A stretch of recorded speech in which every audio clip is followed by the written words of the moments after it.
So Kyrie Irving was traded not to the Miami Heat. How do you feel about that, ladies and gentlemen?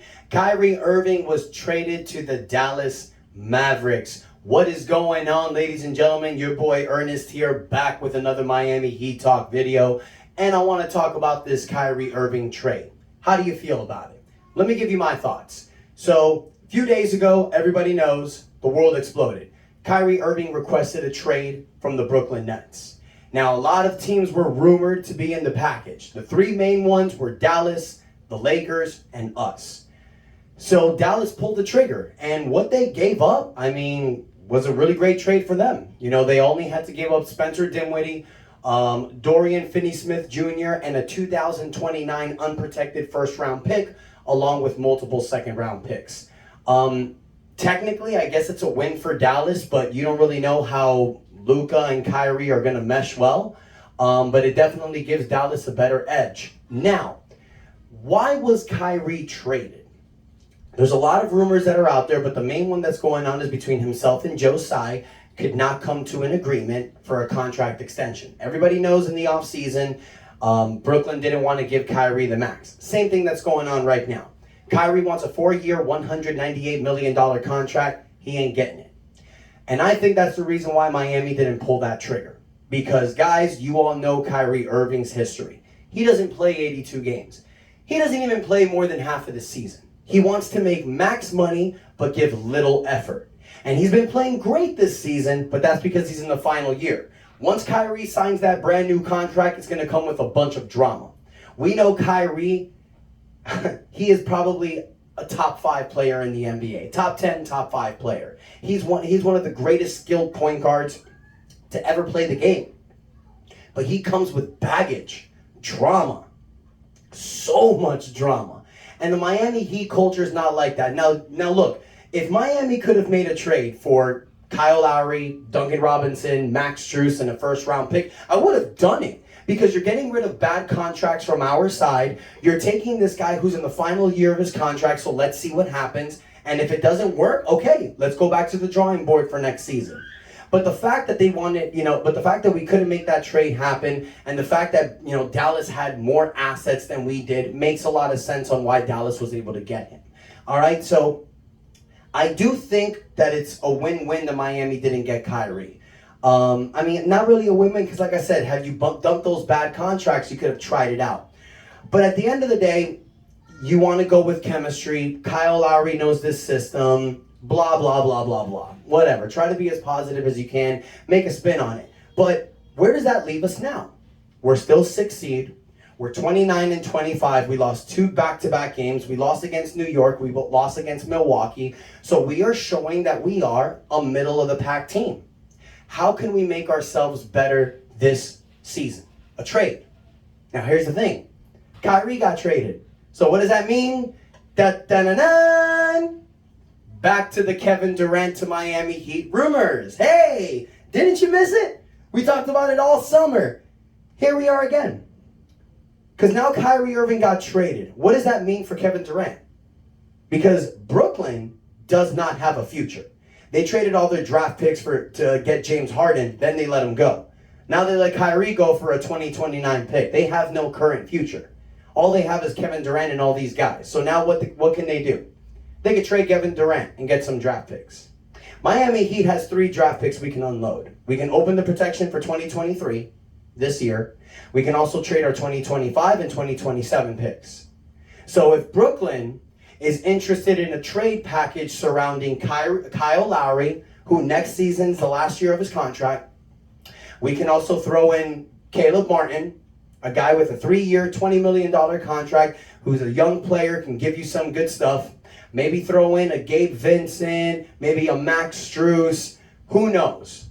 Work the numbers around. Throw in those 3 first-round picks, or 2, because now you're in the middle of the season. You might not have to give up those 3. And see if you can make a trade work.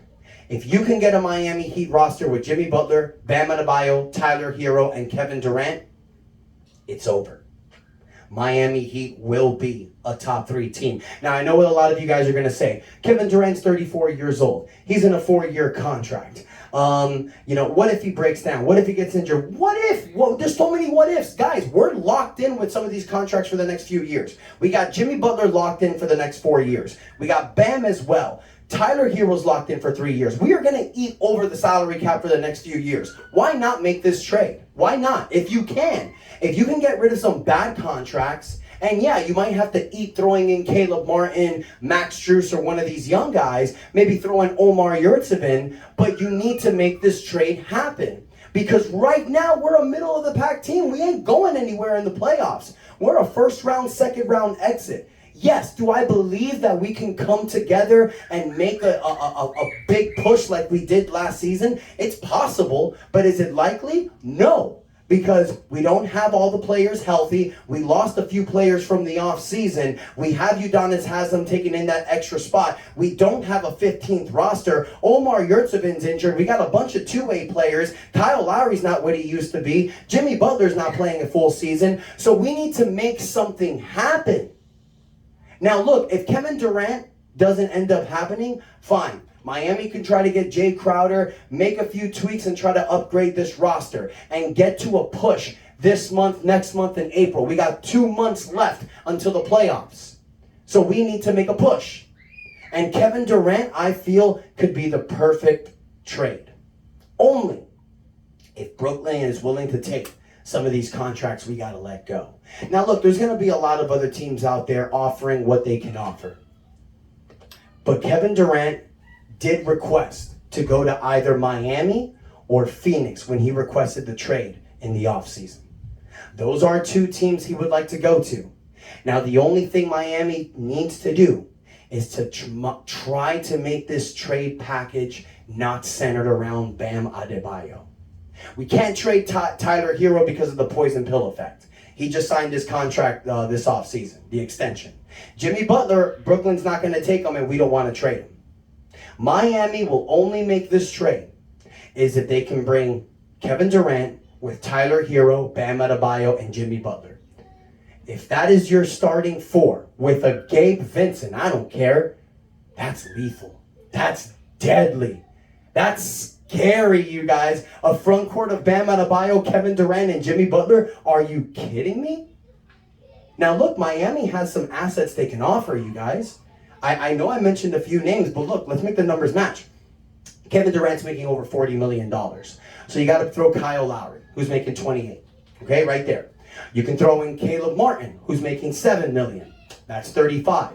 Then you can take Victor Oladipo's contract, who's making $8 million. Bam, the numbers match. But let's say you don't want to throw in Victor. Let's say if Brooklyn will probably take Duncan Robinson. I don't think that's going to happen, but let's say they do. Miami has tradable contracts now, being it's February. You can trade Caleb Martin's contract, Victor Oladipo's contract, even Dwayne Dedmon's contract. And I know a lot of people are going to say, well, Brooklyn would never do that. Why not? It sucks. It's exploded already. They've lost all their assets. Now what do you need to do? Get some of that draft capital back that you lost with the James Harden trade. So what can Brooklyn do? They can throw Kevin Durant to Miami, get some young pieces like Caleb Martin, get Victor Oladipo, put them in with Spencer Dinwiddie, Dorian Finney-Smith Jr., see if Brooklyn can make some noise, get some draft picks back from Miami. So now you're getting young players as assets and you're getting draft picks. Why not? And you're also getting Kyle Lowry, whose next season is the last year of his contract, so you can negotiate a buyout, open some flexibility for yourself. Why not? The more that I think about it, you guys, I think it's a perfect trade on both sides. Now, will it happen? 50-50. I say 50-50 because other teams can probably offer better than what Miami can. But then the other side is positive on our side because Durant wants to come here. Durant wants to play with Bam. So Pat Riley and Andy Ellisberg, I think, can truly make this happen. So what do you think, guys? Do you think the fact that Kyle Lowry went to the Dallas Mavericks was good for us, or do you hate it? Do you think Miami should go after Kevin Durant, or just keep this team how we have it? Let me know what you think in the comments, you guys. But most importantly, don't forget to like, share on social media platforms, and hit the subscribe button. Until next time, it's your boy Ernest out, and that is enough said.